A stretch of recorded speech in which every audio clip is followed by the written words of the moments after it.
भारतीय निर्वाचन आयोग मतदाताओं में मतदान की खातिर जन जागृति करने के लिए तरह तरह के कार्यक्रम चलाता है। इसके जरिए कई दशकों से मतदाताओं में जन जागृति पैदा की जा रही है, लेकिन फिर भी आज तक भारत में मतदान का प्रतिशत 70% से अधिक हो नहीं पाया, या यूं कह लीजिए कि आज भी 30% से करीब मतदाता मतदान को लेकर जागरूक नहीं हैं और वो अपने मत का इस्तेमाल नहीं करते। अमरावती जिला में भी बीते कई दिनों से चुनाव आयोग की ओर से कई तरह के कार्यक्रम चलाए जा रहे हैं, लेकिन अब समाज में भी कुछ लोगों ने युवाओं में और नई पीढ़ी के लोगों में मतदान के प्रति जन जागृति करने के लिए कदम आगे बढ़ाया है।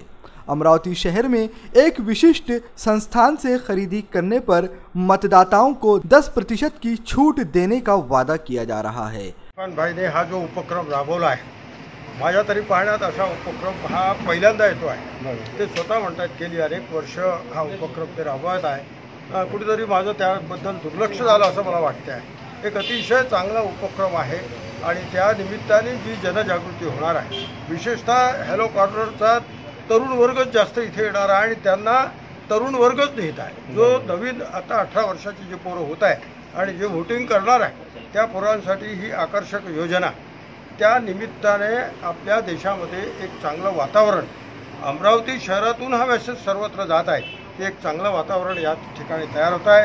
इरफान भाईचे अनेक सामाजिक कार्य आहे, या ठिकाणी अनेक सामाजिक कार्यकर्ते हजर आहेत। मी इरफान भाईचं या ठिकाणी मनपूर्वक अभिनंदन करतो। एक चांगला उपक्रम त्यांनी केला आहे आणि हा उपक्रम बरेच दिवस तुम्हाला सर्वांच्या लक्षात राहणार आहे। पुन्हा एकदा त्यांचं अभिनंदन, धन्यवाद, थैंक यू। हर एक ने अपना हिस्सा लेना चाहिए, हमारा हक है और उसमें जितने भी ज़्यादा हो सके उसके अंदर वोट करना चाहिए, मत करना चाहिए। हमें इस बात को देखना चाहिए, हमारा हक है। कि ऐसा ना हो कि जो है एक वक्त आता है, 5 साल के वक्त आता है और वक्त हमारा ज़ाया ना हो जाए। ये कीमती वक्त है, हर आदमी ने वोट को लेना चाहिए और ये अपना हक समझकर देना चाहिए और इसके ज़्यादा से ज़्यादा इस बात को चलाना चाहिए लोगों तक की, कि भाई इसको जो है जब वक्त आएगा वोट डालने का, उस वक्त में अपनी जिम्मेदारी समझकर हर एक ने वोट को देना, ये अपना ज़ाती हक है और देना चाहिए और एक दूसरे की जरूरत पर तरतीब भी देना चाहिए, एक दूसरे को उभारना भी चाहिए। ये तरह तरह के उपक्रम चलाती है और हर जिम्मेदारी सरकार की जिम्मेदारी नहीं है, कुछ जिम्मेदारी हम नागरिकों की भी है। और इसी भावना के अभिभूत होकर इरफान भाई हर चुनाव के समय, फिर वो लोकसभा चुनाव रहे, विधानसभा चुनाव रहे, महानगर पालिका का चुनाव रहे, लेकिन मतदाताओं की जागृति के लिए वो हमेशा ये काम करते हैं कि मतदाता जागृति अभियान अपने प्रतिष्ठान के माध्यम से चलाते हैं। मेरे ख्याल से ये एक बड़ा प्रेरणादायक उपक्रम है उनका और इससे सीख भी ली जानी चाहिए। और इससे सबसे बड़ी सीख यही है कि हर काम सरकार की जिम्मेदारी नहीं है, नागरिकों ने भी अपनी तरफ से इस सामाजिक यज्ञ में, क्योंकि मतदान करना ये देश का सबसे बड़ा कर्तव्य है और उसके अंदर ये हम अपनी तरफ से एक आहुति डाल रहे हैं। मुझे इस बात की बेहद खुशी है और मैं उसके लिए, इस काम के लिए इरफान भाई को बहुत शुभकामनाएं देता हूँ और सबसे अपील करता हूँ कि इस तरह के उपक्रम होने चाहिए। अनेक सामाजिक कार्यक्रम राबवतात। यावेळेस त्यांनी मतदान जागृती कार्यक्रम आयोजित केलेला आहे आणि या कार्यक्रमाला मी शुभेच्छा देतो आणि हे आपला हक्क आहे, सगळ्यांनी मतदान केलं पाहिजे आणि 100% मतदान कसं होईल त्या निमित्तानं ही वाटचाल सुरू आहे।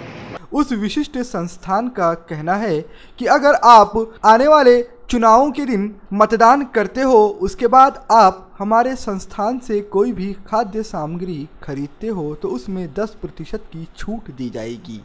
अब यह कार्यक्रम मतदाताओं को कितना लुभाता है यह देखने का विषय होगा, लेकिन इसके ज़रिए एक बात यह भी समझ में आती है कि अब निजी संस्थानों ने मतदाताओं को भी अपनी मार्केटिंग का जरिया बना लिया है और वह लोगों को मतदान का लोभन देकर अपने ओर खींचने की कोशिश कर रहे हैं।